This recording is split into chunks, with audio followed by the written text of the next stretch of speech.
കോടതി നിർദ്ദേശങ്ങൾ പാലിച്ചുകൊണ്ട് തൃപ്പൂണിത്തുറ ശ്രീ പൂർണ്ണത്രയീശ ക്ഷേത്രത്തിലെ വൃശ്ചികോത്സവത്തിന്റെ ഭാഗമായുള്ള ആന എഴുന്നള്ളിപ്പ് നടന്നു. 15 ആനകളാണ് എഴുന്നള്ളിപ്പിന് ഉണ്ടായിരുന്നത്. കോടതി നിർദ്ദേശങ്ങൾ പൂർണ്ണമായും പാലിച്ചുവെന്ന് ക്ഷേത്രസമിതി ഭാരവാഹികളും പറഞ്ഞു. 3 മീറ്റർ ദൂരപരിധിയും പാലിച്ചു.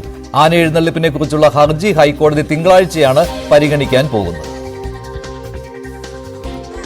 ഹൈക്കോടതിയുടെ നിർദ്ദേശങ്ങൾ അനുസരിച്ചുകൊണ്ട് തന്നെയാണ് തൃപ്പൂണിത്തുറ പൂർണ്ണത്രയീശയിലെ വൃശ്ചികോത്സവത്തിന്റെ ചടങ്ങുകൾ നടന്നത്. 15 ആനകളെ എഴുന്നള്ളിച്ചുള്ള ഒരു ചടങ്ങുകളാണ്. അതുകൊണ്ട് തന്നെ കഴിഞ്ഞ ദിവസങ്ങൾ കോടതി ചോദിച്ചിരുന്നു അതിനുള്ളൊരു സൗകര്യം ആ രീതിയിലുള്ള ഒരു ക്രമീകരണങ്ങളെല്ലാം തന്നെ ഏർപ്പെടുത്താൻ കഴിയുമോ എന്നതടക്കമുള്ള കാര്യങ്ങൾ ചോദിച്ചിരുന്നു. കൃത്യമായ രീതിയിൽ തന്നെ 15 ആനകളെ എഴുന്നള്ളിക്കുകയും അതിന് ഹൈക്കോടതി നിർദ്ദേശം അനുസരിച്ചുകൊണ്ടുള്ള അകലം പാലിക്കാൻ ആനയും തമ്മിലും അതോടൊപ്പം തന്നെ ആനയും മറ്റ് ആളുകൾ ഇവിടേക്ക് എത്തുന്ന ഭക്തജനങ്ങൾ അവരെല്ലാവരും തമ്മിലും കൃത്യമായ ഒരു അകലം സൂക്ഷിക്കണമെന്നതടക്കമുള്ള കാര്യങ്ങൾ പറഞ്ഞിരുന്നു. അത് കൃത്യമായി പാലിച്ചുകൊണ്ട് ഈ ചടങ്ങുകളെല്ലാം തന്നെ പൂർത്തീകരിക്കാൻ ഇന്നത്തെ ചടങ്ങുകളെല്ലാം തന്നെ പൂർത്തീകരിക്കാൻ സാധിച്ചു എന്നതാണ്.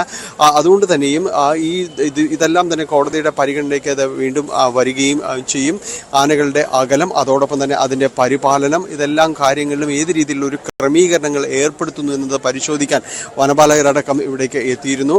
അവരുടെ ഒരു നിർദ്ദേശങ്ങൾക്കും അനുസരിച്ചുകൊണ്ട് തന്നെയായിരുന്നു കാര്യങ്ങളത് പുരോഗമിക്കുകയും ചെയ്തു. ഏതായാലും അത്തരം കാര്യങ്ങളിൽ കൃത്യമായ രീതിയിലുള്ള ക്രമീകരണങ്ങൾ ഏർപ്പെടുത്തിയതുകൊണ്ട് ഈ ചടങ്ങുകൾ രാവിലെ നടന്ന ചടങ്ങുകളെല്ലാം തന്നെ പൂർത്തീകരിക്കുകയും ചെയ്തു. ഏതായാലും ഈ വിഷയങ്ങളിൽ ഹൈക്കോടതിയുടെ ഇടപെടൽ ശക്തമാണ്. അതുകൊണ്ട് തന്നെയാണ് ഈ നിർദ്ദേശങ്ങൾ കൃത്യമായിട്ട് പാലിക്കാൻ ഇവർ ബാധ്യസ്ഥരായതും. ഇത്തരം കാര്യങ്ങളെല്ലാം തന്നെ ഇനി കോടതിക്ക് മുന്നിലേക്കും സമർപ്പിക്കുകയും ചെയ്യും. റിപ്പോർട്ടിൽ നിന്ന് ഡാനി പോൾ.